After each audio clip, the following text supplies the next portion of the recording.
Halo semuanya, pada blog pertama ini eh, yaitu kita akan membahas yaitu berkaitan dengan obat telinga dan gatal dan nyeri. Nah, jadi kondisi ini nanti akan berkaitan dengan penyakit ya yang terjadi pada telinga pada bagian luar atau kita kenal juga otitis eksterna. Jadi otitis eksterna ini gangguan pada telinga ya, yang mengalami peradangan.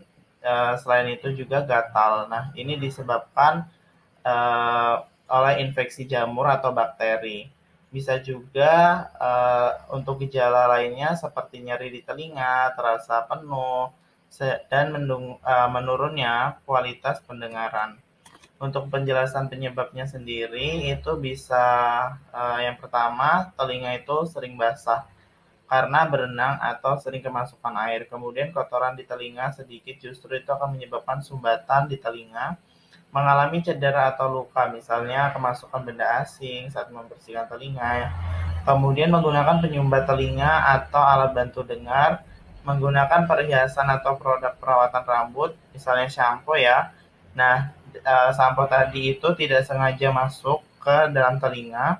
Nah, itu dapat memicu alergi atau iritasi. Kemudian menderita penyakit yang terjadi pada saluran telinga, misalnya seperti eksim dan psoriasis.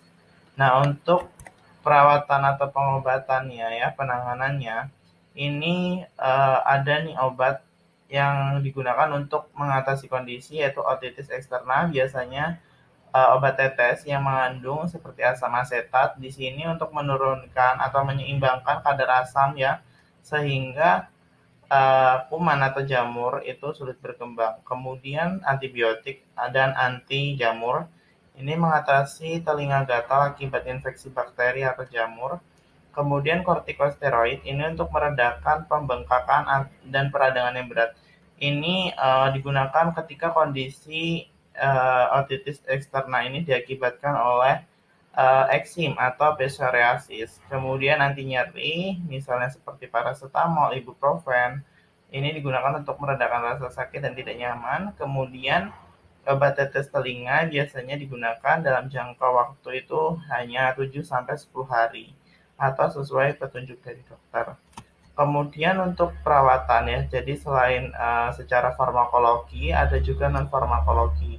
Jadi yang pertama hindari membersihkan telinga dengan katembat, kemudian kuku jari tangan ya. Kemudian jika membersihkan telinga itu tuh cukup diusap saja secara pelan menggunakan kapas. Kemudian untuk menjaga agar telinga tidak termasuk kemasukan air saat mandi itu gunakan shower cap atau penutup telinga. Kemudian keringkan telinga dengan pengering rambut apabila telinga basah atau kemasukan air. Hindari berenang sampai benar-benar kondisi sembuh. Oke, terima kasih.